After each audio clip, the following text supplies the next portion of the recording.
This channel is for educational purposes only. Please do your own due diligence before making any investment decisions. Hi, this is Joe Rabil with Invest Like a Pro. So what I want to do today is show you a specific trade setup that took place in the S&P. Now, typically I would use the SPY, but for this video, I did use the SPX. I mean, the signal is identical. The patterns are identical, but it's just the chart that I had up at the time. And frankly, when I was doing this, I actually thought I had the spider up. So anyway, what I want to make sure you get here is that I want to focus on some of the signals from my course and my book, and look at how you have to have a focus to be doing intraday trades. It doesn't matter as much if you're going to do longer term trades, but if you're doing intraday, you have to have a focus of probably only 5 to 10 symbols. And the reason is that you'll never see the type of pattern that I'm talking about in the setup that I'm showing you today if you have way too many symbols. Even if you have 30 stocks, you're going to have a very hard time seeing this setup. And it was a really good quality setup that had kind of everything that I would look for. Because MACD was setting up in 1, 2, 3, 4 time frames essentially. All right, so I'm going to go ahead and I think we should make sure you get that, and then use how we use the ADX as a supplemental tool for short-term trading. Let's go ahead and get into this now. So what I've done here is I've got, instead of this being the monthly in the bottom left, I changed this to a 10-minute chart. And so I'm going to start with the weekly, daily, hourly, and then show the setup, the final trigger on the hourly. And I always like to look at the bigger time frame. Even if I'm just doing a short-term trade, I do like to know where I'm situated on the higher time frame. So if we look at what this has done, and I'm going to mostly focus on MACD today, and we can see that the MACD, as I've been talking about on my Friday reviews, has reached the zero line. Now, we don't have a zero line reversal yet, okay? But we have the potential for that, okay? So if we have a potential for that, especially with green DI staying below 25, then I can go down to the smaller time frame and see if anything is developing. The other thing I do like to see is we've moved up, right? And we're kind of stalling out. So this could go either way still. We don't know that, but we're in the area of what I would consider to be MACD resistance potentially. If it's going to turn down, it's going to turn down right here. So we've got that kind of like that. To me, again, that's a starting point for this trade. We have room if we want to trade this to the downside. And that becomes important because look at what happened on the daily chart. So we have this drop down, and every now and again you want to keep an eye on this 4. I get questions about the parallel lines pattern from my course. All right, and this is parallel, and these are counter parallel because the MACD, if we zero in on the MACD at this point, look at what they're doing. They're going the opposite direction. You see how it slipped down under, almost in the form of a pinch. Where the signal line is dropping and the MACD is dropping. And remember, that's taking place while price is moving up, the 4 is moving up, and the 18 is moving up. So I call this a counter-parallel lines setup. This becomes important when we've got some room down to the 18-week line. Remember on the last chart. And we know we're at the 0 line in MACD on the weekly chart. So we have some potential for a pullback. So that's number 1. Now, whenever we're looking at a setup like this, what I like to do, this setup is here. We have to wait. We have to look at the smaller time frame as this is moving up. So I've got higher low, higher low, higher low. I've got a 3-bar rally. You see that? It looks like it's bouncing off the 18. And you really don't know this here on this bar. You probably don't know this here. And you really, I mean, if you're watching this closely, this is going to start to look like it, especially if you're watching this. So this is why I'm saying, if you have a bunch of stocks, you're going to miss this. You're not going to see this. But if this is one of your stocks, you have to be recognizing that the MACD is failing while this is moving up. So we have that in place. Now we go down another time frame, and let's look at what happened on the MACD and the price action. In fact, DI on the hourly. So on the hourly, that was where that bar was stalling on the daily, was right here. We had a gap down. We rally up, rally up, rally up, rally. Look at all these higher lows, and yet MACD is staying below. Look at what else happened because of this gap down. We have red DI breaking out above and holding on the rally. So we get a rally up and red DI holds. Okay, so I've got a pinch play to the downside, and I have room. So you can't tell unless you're zeroing in. Another reason why you have to really be watching only a few stocks.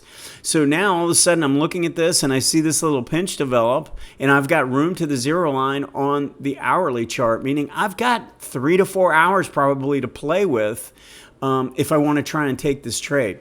Now here's something really important. When I like to, if I'm going to do a trade intraday, and I know I'm going to go down to the 10-minute chart, I want to know what the timing of this is on the hourly.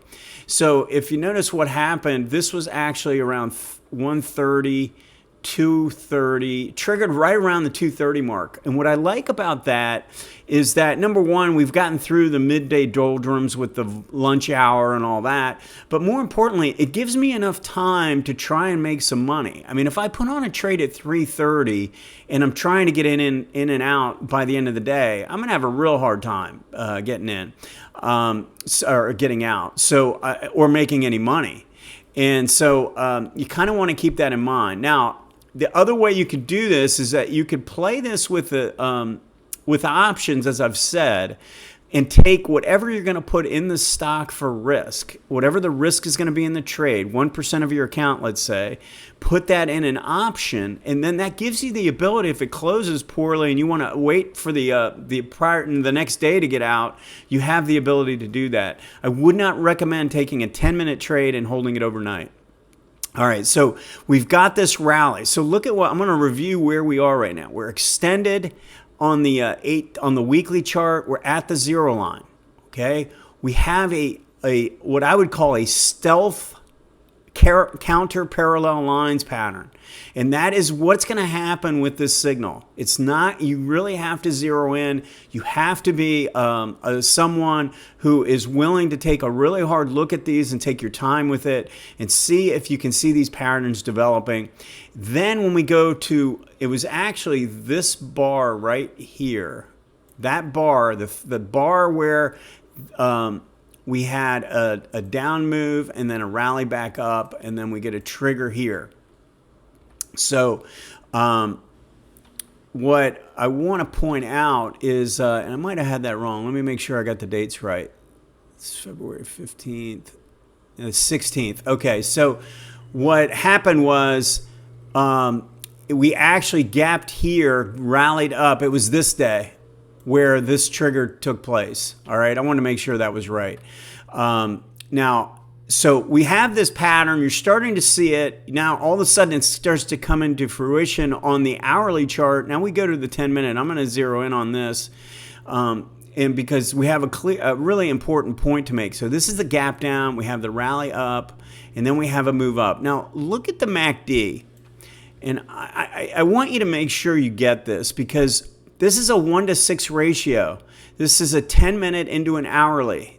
Okay, that's a 10-minute. It's actually it's a little bit more than a 1-to-6, right? So we have to be a little bit careful about looking at zero line reversals as being hard and fast on this point. We don't necessarily have to get it right at the zero line, because I know a lot of times what I'll say is, if we get overrun, I'm waiting for this to come down and make some kind of a pinch or reversal.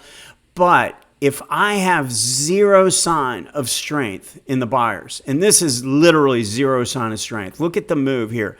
You see how green DI made a peak here, made a peak here, made a peak here. We're making lower highs in the green DI. There's nothing going on as this is moving up. The other thing I would recognize is, you see how there's a distance between, let's just look at this. You see the distance between the MACD and the signal line here?